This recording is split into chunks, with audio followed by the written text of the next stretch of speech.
Thank you. So welcome to Creative Mornings.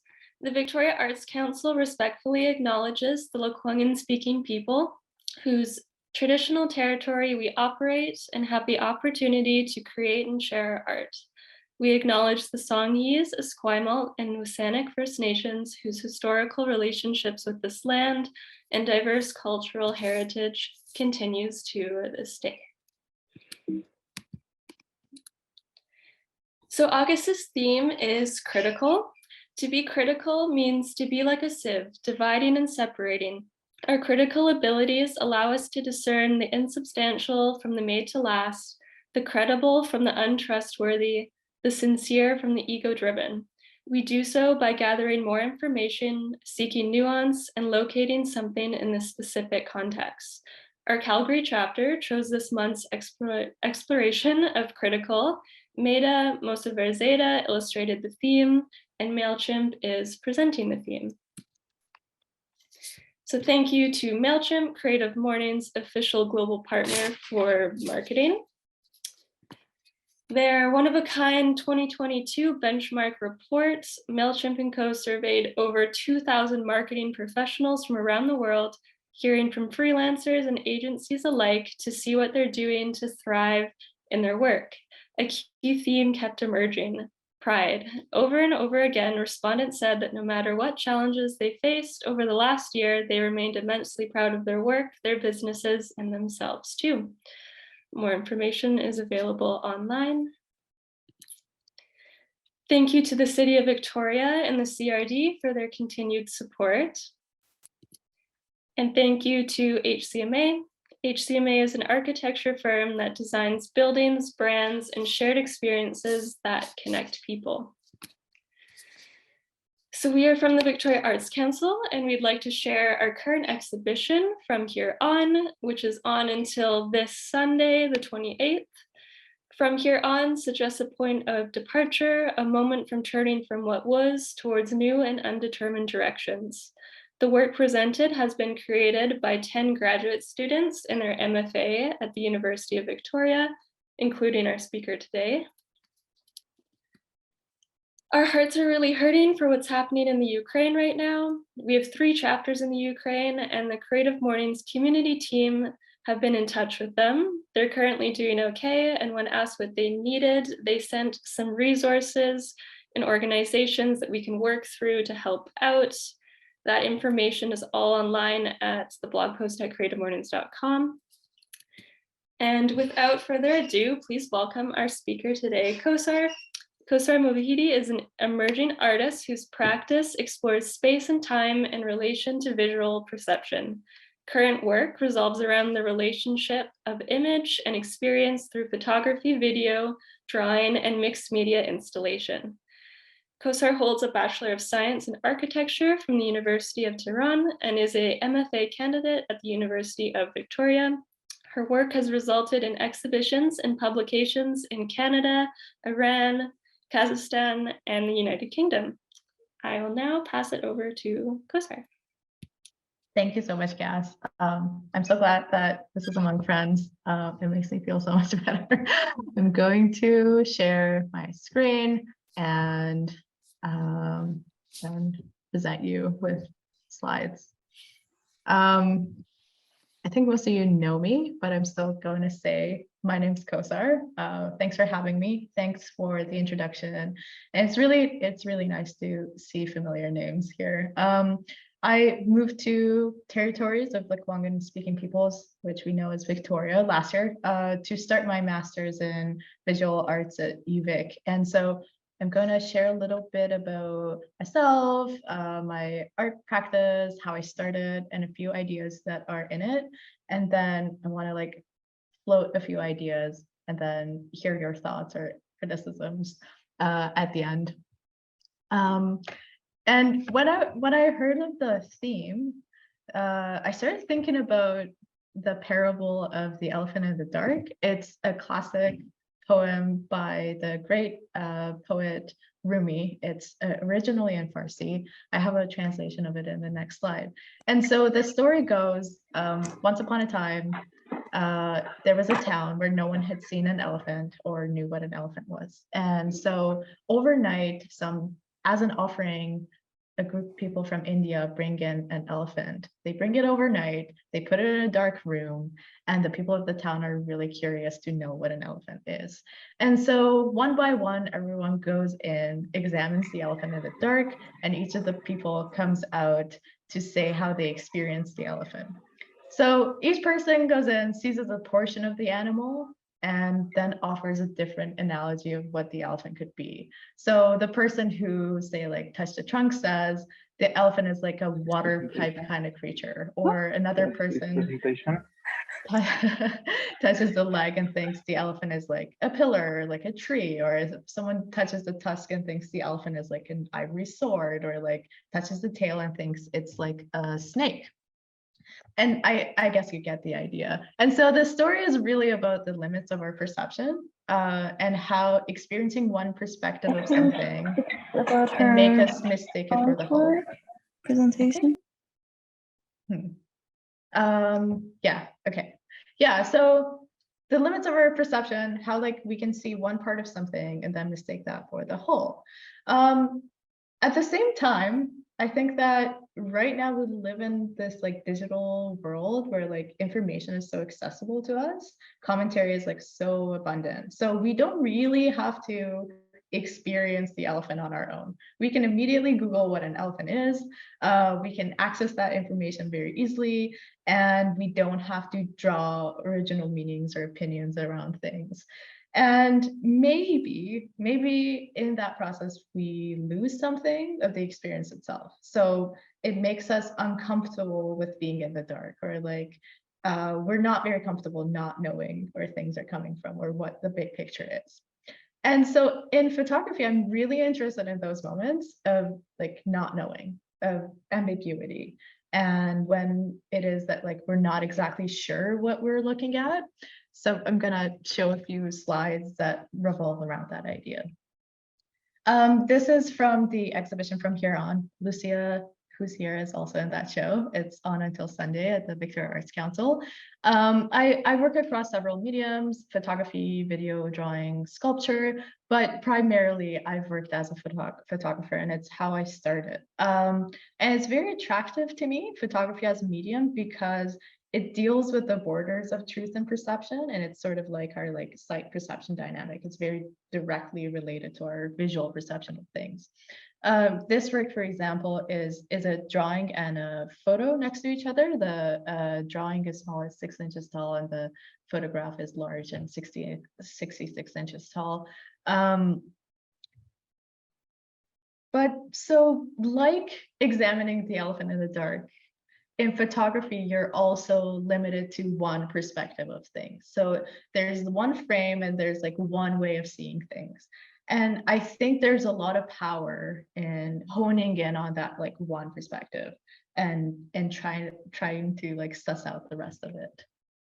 And so in this type of photography, reference points of the image can be removed, background and foregrounds get confused with each other, and it can deceive you. And so I'm really interested in how images can deceive us, how they can lie to us, and how in this process we become aware of how it is that we're looking at things or how we're perceiving them. And these pictures are taken of interior spaces. They're portions of interior spaces, they're propped in. And then even I, as the person who was there and like shooting them, I sometimes forget what the original space looked like.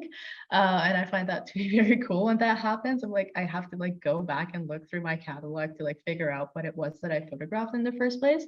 But it's really that it's like not so much about working out that original space, and it's more about the ambiguity. That ambiguity is really the point of it. And so it sort of like makes you slow down and question, like, what am I looking at? Is this a photo? Is it a digital painting? Is it a drawing? And the simplicity of the image also can highlight our choice in wanting to look. So we've all been in galleries where we just like pass by a piece of art and not even notice it. But then if we do decide to engage with it, we have to like spend more time with it. And so I think this is counter to the way we usually consume media, very fast and very quick, because images resolve so quickly on platforms like social media. We know exactly what they're talking about. And so this goes against that wave of like fast image consumption. And our culture is hyper visual these days. And so to jump back, I want to go back like 8 years ago when my photography first started. So I want to just like share a little about that journey and show a few series of works that are related to the theme. And this shot is one of my early photos. I picked it because I know like Shahzad here in the audience went to school with me, and I think she would recognize this space. So I picked it for that reason. My interest had started from undergrad. I did architecture as my bachelor, and it was a really great program for me because it had like a broad reach into other creative fields, and I was like working in photography and film and graphic design. And very soon I figured out I'm not going to be an architect, but still very much I feel like I'm informed by my architectural training and thinking, and space as in like especially like architectural space and how we perceive architectural space is central in almost everything I do.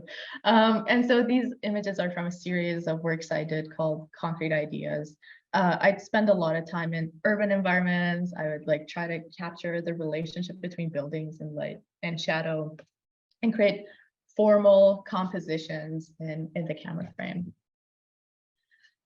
Concrete especially is a very interesting material to me.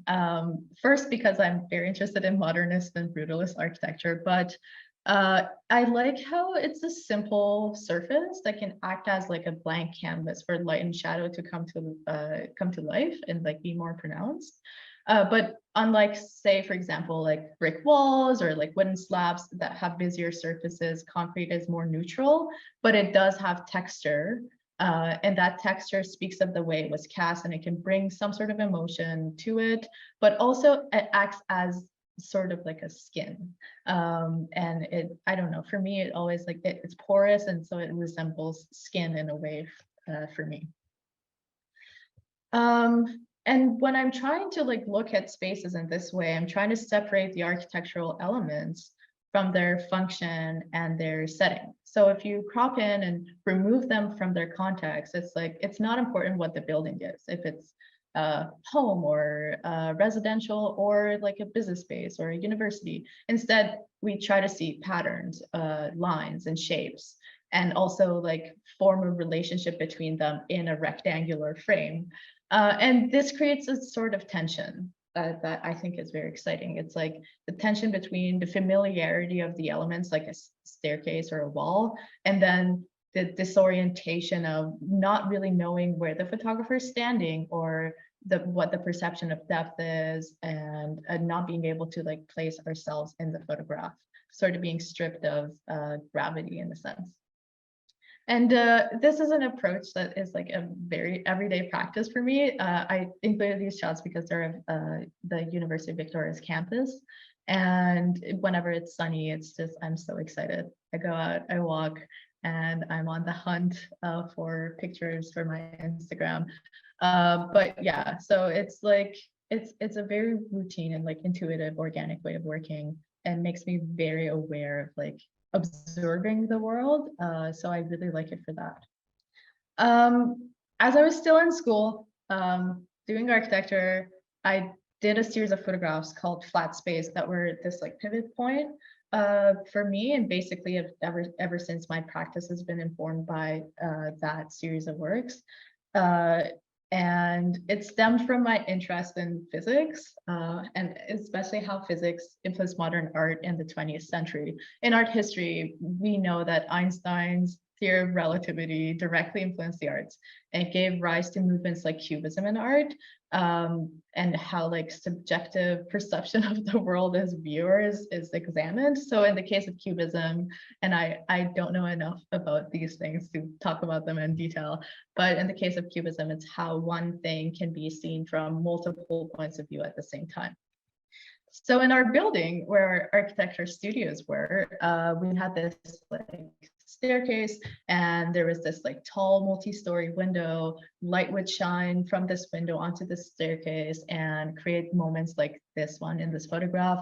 And I'd like spend a lot of time in that space. I'd sit in one spot and try to imagine seeing multiple planes of space at the same time. So what would it look like if we flatten the space and like see multiple layers all at once?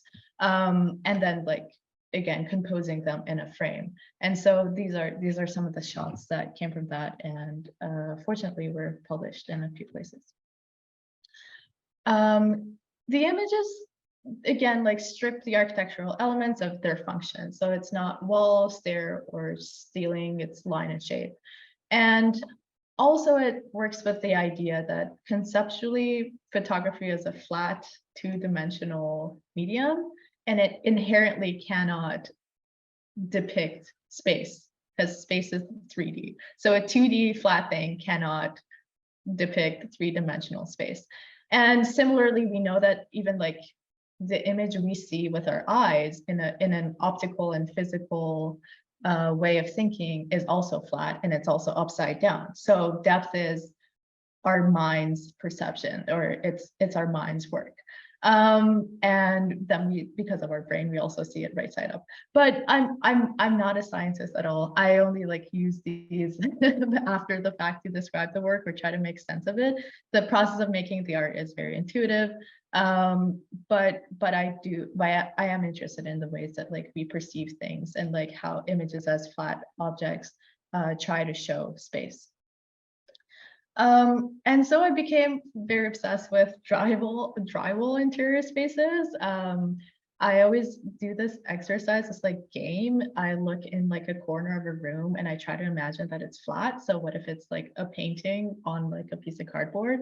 Sort of like, I don't know if you've seen the Truman Show, when like Jim Carrey sails onto the horizon and then like hits the horizon because it's like painted on a wall. And I'm sorry if I'm spoiling the Truman Show. I think you should have watched the Truman Show by now. And so it's sort of like that. So I like doing that exercise over and over again, and just like thinking that things are flat and like sort of framing them. And this is an example of that. This was the corner of my bedroom that I used to live in Vancouver, and it looked like an alien, so I called it Alien. And as I became more interested in abstract photography, I used all of the buildings I went to, like this is my boss's home, and they were all grounds for like making this sort of minimal composition. This is, for example, a shopping mall space. And it's very fun to do this in like familiar places that you've spent a lot of time in, because it makes you see them differently. And it's really cool. Yeah, and this image, for example, is a typical room corner. So it's the point where two walls and a ceiling are connected. What I really enjoy in this type of play is that we know these walls are all the same color. They're all the same coat of white paint. And then the subtle differences in how light is reflected creates different tones and different colors. And the light shapes come to life. And with this like light interaction, we can really notice the surface and shape of things. One of my favorite photographers that works in this tradition is Uta Barth. Uta Barth, for 40 years, has just been photographing in her own home. And she does like multiple series of like white light on like white surfaces, or like curtains, and they're very poetic in a sense. And she usually doesn't even like title them. There's like Untitled, like, and then there's like 700 versions of the same series. But she talks about like when we don't exactly know what we're looking at, we become more aware of how we are seeing. And she describes it as becoming aware of our perceptual relationship to the photographs on the wall, and to become fully immersed and invested in our own perception. So we acknowledge ourselves as the viewer, and we break the relationship between the photo and the photograph, and we sort of like are interjected in between them. And so it becomes less about the reference of the image. unlike most photographs where like the content and the subject are the same thing, those are separated in images like this. And it becomes more about the act of looking itself, participating in the act of looking. Whew. And to close off with the last years of work, in the past year, I decided to explore more with like removing myself more from the reference of the photographs. I've always shot existing real spaces as my subjects, but instead now I'm working more with like building abstract settings. So I've been like building abstract sculptural forms and I photograph them. I construct the image instead of like finding it out in the world. And so this way the exercise becomes less about the geometric composition of the frame and more about the surface of the image. In the process, I make these like metallic sculptures and I base them in a lit setup. I play with reflection and lighting, try to like make them look absurd, and then I obscure them further. Sometimes I cover them with different things. And even though the images are caught on a digital camera, it's very important for me to have all of the elements in the photo exist in reality. So meaning all the textures, are all the grain, all the lines, the light, the colors, they exist in that original setup, and the camera is just like shooting them. So there's almost no edit in them. There's a little bit of like tweaking like the crop or like centering the photo or a little bit of like a brightness, but there's not like any photo manipulation. And this is, in my view, in contrast to like the commercial world of images where everything is polished, everything is sharp and in focus. And in TV publications, social media, we can really quickly like resolve what they're telling us. It's like, okay, this influencer's meal. Okay, buy this car. Like you can very quickly go through the images. And the photographs aren't representational of anything in the real world, but they can still interact with our experience of the real world. So some parts are blurred, some are out of focus, and in some spots it's like very close to the surface, almost puncturing the surface. And it's sort of like, boop, like, hey, you're looking at something with material.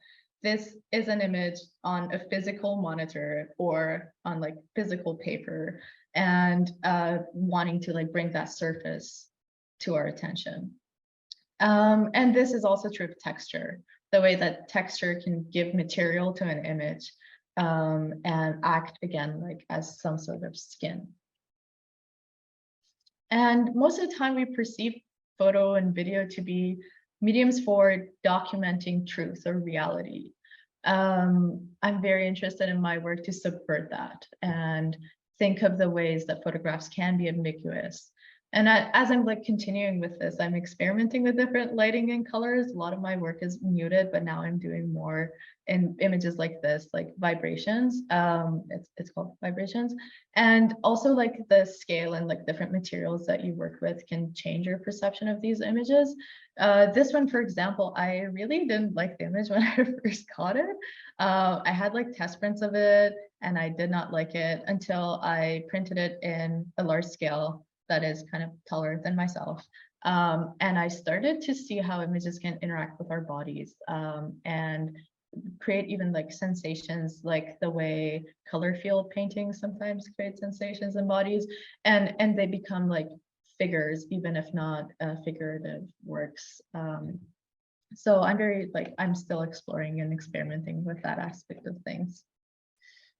And to close it off, circle back, I think it is important to spend time and experience the elephant. So if there's like a little muscle in our brain that is the ambiguity muscle, I want to really like exercise that muscle and work it out.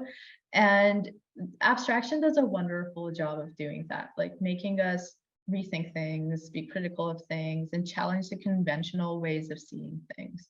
And I think that's very relevant in our like political climate as well, because of echo chambers or the ways that like we're pushed to binaries of political opinion. And so to have some sort of thing that unlocks potential for alternative modes of thinking and not being set in one way of thinking can be a good exercise. Of course, I'm not suggesting that abstract photography can change Facebook and social media wars, but I think it's a good thing for us to practice that darkness and just counter our preconceived ideas of what truth is.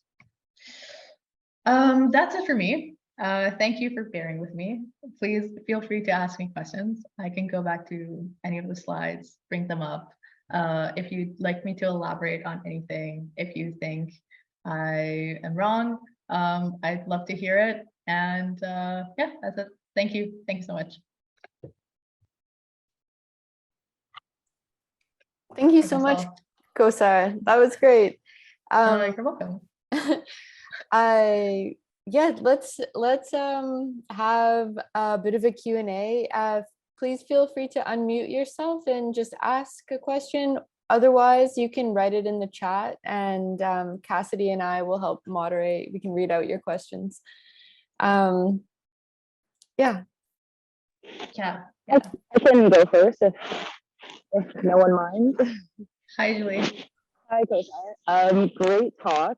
I enjoyed it so much, and it's always so interesting to hear about your work. And the elephant analogy was just really great. I love how you tied it all together. Anyway, my question is, obviously having that ambiguity and not having like a one-track mind when you try to perceive something is a good thing in many ways. But do you think that it could be equally bad as well? Or like people can interpret things maybe in ways that are bad that it wasn't intended to. Do you think it's as equally bad as it is good, or do you think it's just good in general that there is that flexibility? Mm-hmm. Of course, the parable is about how it's bad to do that. So in the first place, the parable of the elephant in the dark is you shouldn't make assumptions about what the whole picture is.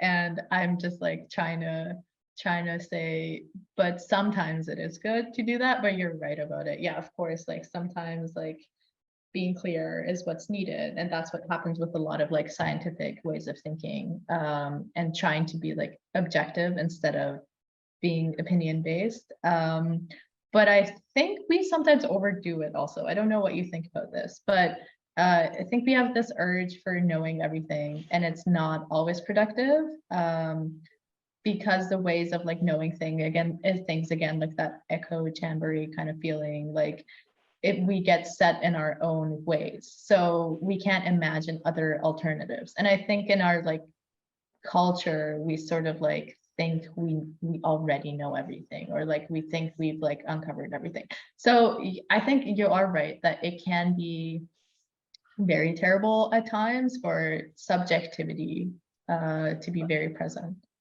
All right, and quick follow-up. How would it make you feel if someone looked at your work and interpreted it in a way, like is there a way that someone could wrongly interpret your work that it would make you upset or feel annoyed that they took something away from it that you didn't intend? Honestly, no. Because it's just about engaging them in the act of looking. If they think if they look at it and they think, oh, this is nothing, this is just the wall, this isn't even a photograph, I still think that's successful in what it's trying to do.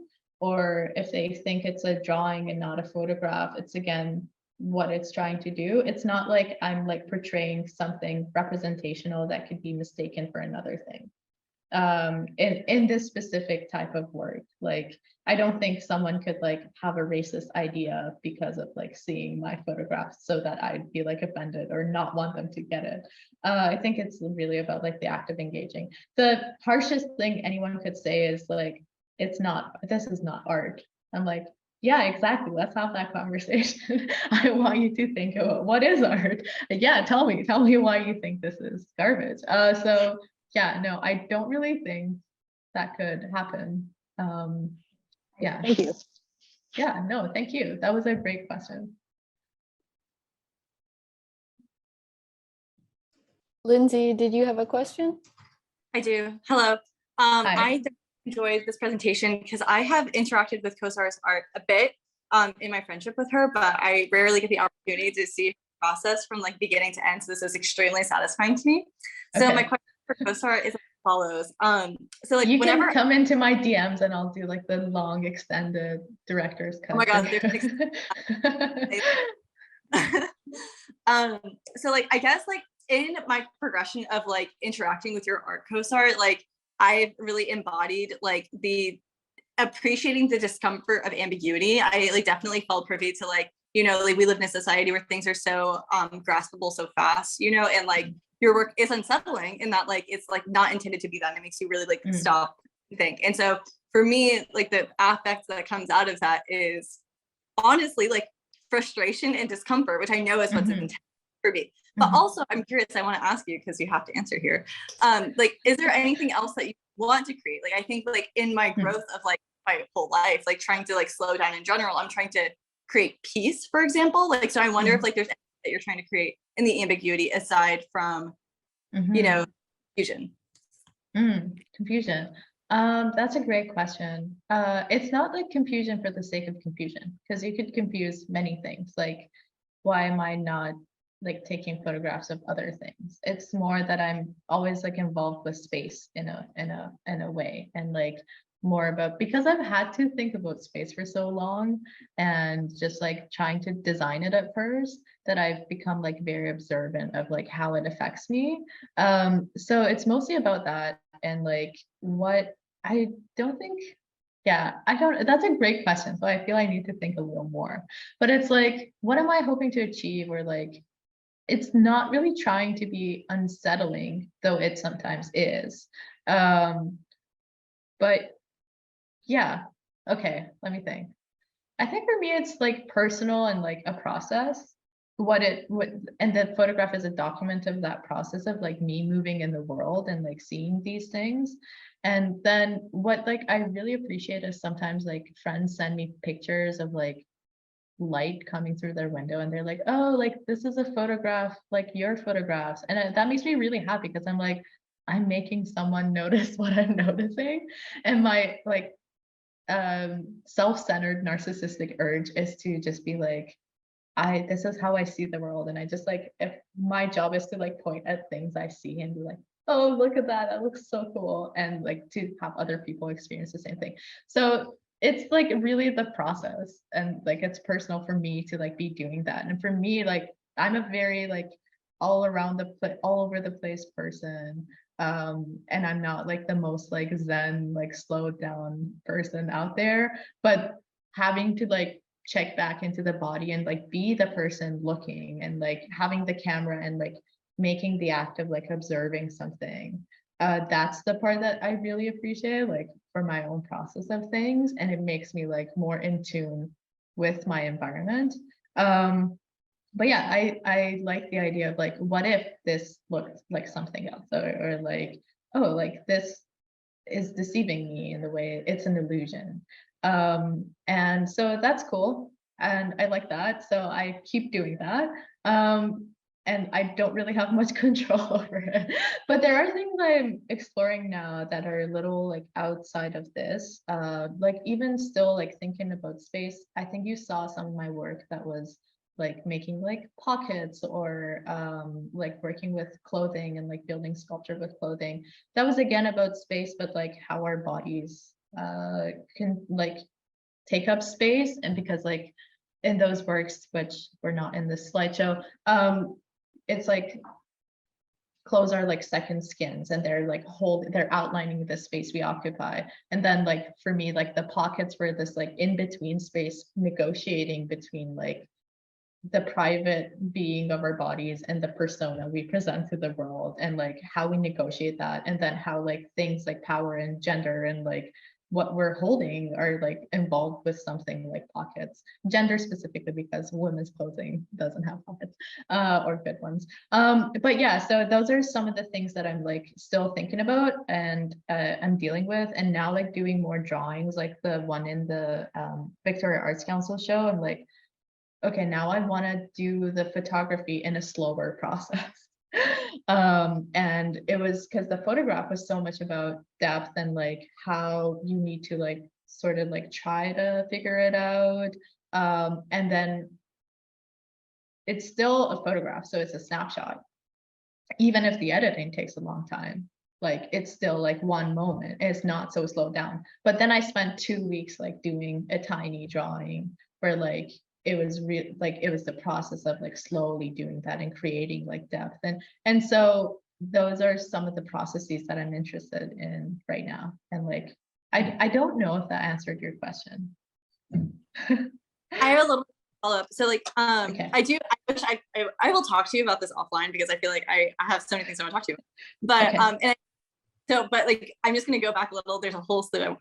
I digress.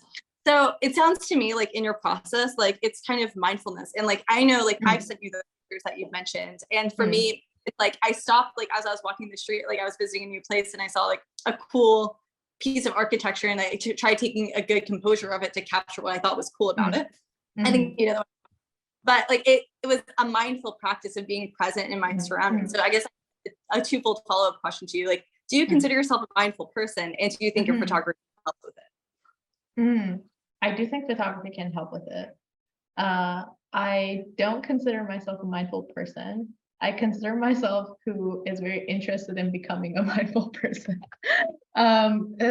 Because, okay, maybe this is too much information. I'm a person up in my head. I'm sometimes like very disassociated and I have ADHD. So it's like, I'm like all in my head, I'm overthinking. And so I think like anything that can bring me back to reality, bring me back to my body is very useful for me. And I do like try to like meditate or like do yoga and do things like that. I fall off the track very quickly, but photography does help me with that. And it is like really how I think I found a connection with the world too. Like it does calm me down, or it does like, I don't know, makes me observant in a way that I wasn't before having the label of photographer or like practicing photography, which doesn't really like need even a camera. Like so much of what I do is like so much of what's on Instagram is sort of like just my iPhone.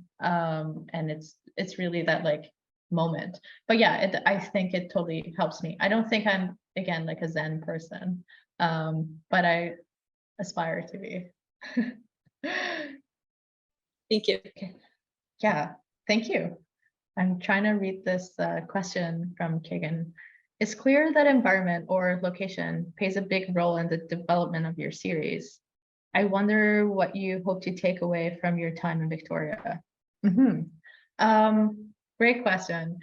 When I moved here, I moved from Vancouver and I had gotten very comfortable in like urban architectural photos. And there was a financial reason in it too, because like people in Vancouver want to buy art that is made from Vancouver buildings. But there's a lot of like, you know, like modern architecture in Vancouver that would like really inspire me to photograph.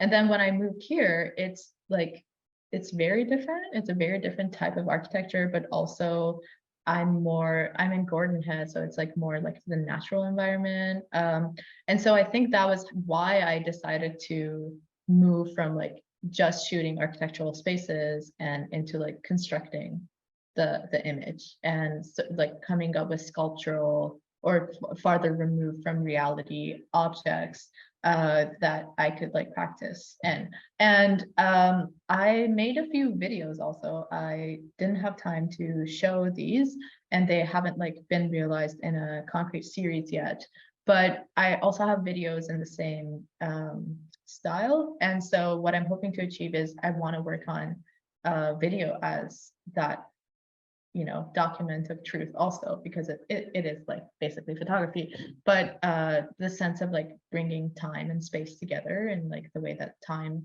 happens in a video, I think that's something I really want to explore. And so I think Victoria was good for me for the reason that it like it changed, it took me out of my comfort zone of like, okay, I've done this, I know how to do this, like photographing architecture, I've done it and I like it, but it's not challenging anymore. And like changing my setting I had to like do something different. And that was really good.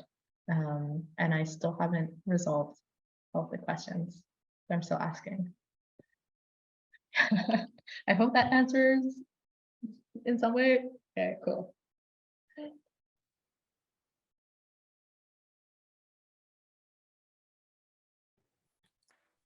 I have a question. Shoot away.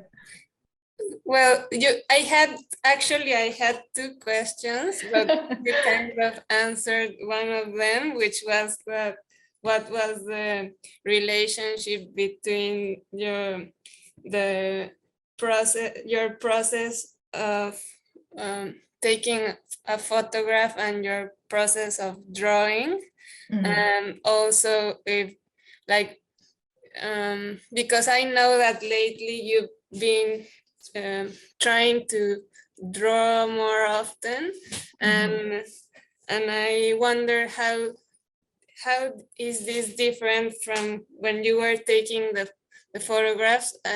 Also, like when you draw, do you draw from a photograph or do you draw from reality?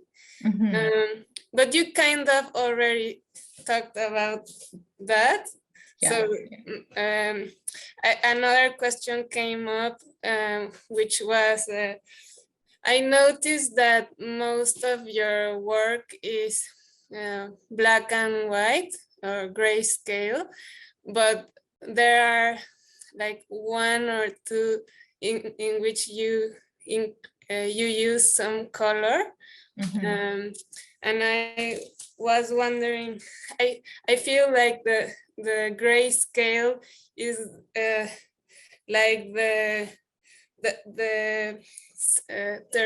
something that you have you have more control over it. Like you've worked with it so much that I feel that you have so much control over it. And I and with color, I wonder if is color a challenging terrain for you? Like could be like the unexplored part of your practice, maybe. Like getting you out of the comfort zone, something like that. Yeah, great question. You're obviously an artist. I should have known that you'd ask a really good, challenging question. The first flat space series I showed was in grayscale, but the more recent work, it's not monochromatic. It's very subtle hues of light. I've been actually experimenting more with bringing more of that tone in, making it more recognizable. But that is one failure of showing work on a screen, where it doesn't really read, the subtle hues of color don't really read on the surface of the photograph. I don't completely eliminate color from my photographs because I still want them to be, if there's natural light, I still want it to have that little warmth of it. But it is mostly on neutral grounds, and that's why it reads that way. And then what I've been experimenting more with is skin tones and how again, because I see these surfaces as skins, holding bodies or holding ideas or holding space. I think there's interest in how textures and colors can be read as skin. Yes, you're right. Black and white is easy to control. It is a comfort zone, and it also is less emotional. It's a more analytical way of relating to art. And so, yeah, I am interested in color, but I don't think I have a good mind for color. I think I have a better mind for a better eye for line and composition. But yeah, in the vibrations photo and some of the more recent works, I've been trying to deal more with color and do more color field type things. And that's because I'm like really interested in like Gerhard Richter's paintings or Rothko's paintings and just like color field paintings and how like minimally they can evoke emotion in us with colors. So in those ways, I am interested, and I think yes, I will have to try to like get out of that comfort zone more and like experiment more with it. I'm not sure if it's my strong skill. A great question. Thank you. Thank you, Kosar. Yeah, you're welcome. Thanks so much. We have about 10 minutes before noon. I had a question, Kosar. You mentioned a couple of times your relationship with social media with Instagram. I really liked when you said when the sun is shining on campus and you race outside to take photos for your Instagram. I was wondering if you could talk maybe about the role of I guess social media or like that space of sharing photography, like in relation to your professional or academic art practice. That's a great question. I asked that from my the students who were in my class last semester of like, does anyone have an Instagram account, and do you think it is changing the way you make art? And a lot of them were like, yeah, like I like doing this type of drawing, but it doesn't get a lot of attention on social media. So I don't really post it, or I've stopped spending time on it. Or also the process is different because it's a small image for like photography. Like you don't really need equipment, you don't really need like a high quality image, and it's only seen for a few seconds. So it's not like judged harshly in the same way. My relationship with Instagram is complicated. I really do not like social media, but I think the reason I became a photographer was Instagram. I don't think I would have believed in my ability to show art or like to have my art be appreciated if not for social media, especially because I was not in an arts program. So like having an outlet for the photography to live on was like a really important thing for me. And that's the way I think it was positive for me, of like actually like believing in it, and like seeing that people are interested in it, sort of like test marketing this like potential career. And I think it's good for me because for those like daily moments, for the like, oh, observing something and just like posting it online, so that I don't stop shooting, so that I'm constantly like still like engaging with photography. But at the same time, it does create that sort of like fast media consumption, and it does like change the way we live, and we've become, I feel there's like our personas get more distance from our like core selves. Maybe that's too Jungian of an idea, but yeah, and it's, I don't enjoy spending time on social media, or like as a user, I don't enjoy it, and I sort of see it more as like a tool, and I hope that I don't get played by social media and try to like play the game, because we all need like a social media outlet for our like promotion, or like even like, you know, as play, as sort of just like putting something out there and like having fun. But yeah, I don't really want to like, I'm trying to distance myself from it by doing things like drawing, or like it's very important to make photos real, and like to have them printed, and to have them live out in the world, and have those like big scale relationships with them. And yeah, I'm still very much invested in the traditional ways of viewing art, face to face and in person, and materially. Thank you. Yeah, that was that was a very generous response, and you shared so much about yourself. So thank you. TMI. Happy answer. Yeah. It looks like we have time for just one more quick question. Otherwise, we can just end it here for the day. Those were really good, engaging questions. All right. Well, Thank you, Julie. Thank you everyone for being here, and please join us next month. The theme is depth, and our speaker is going to be Joshua Watts, who is an Achalnith artist, and his talk will fall on September 30th, and it coincides with his solo exhibition that will be in the main gallery of the Victoria Arts Council called from our ancestors, I believe. All right, have a great weekend, everybody. Thank you so much. Thank you. Thanks, everyone. Have a good day. Good job, Kosar. Bye. Thank you. you. Bye.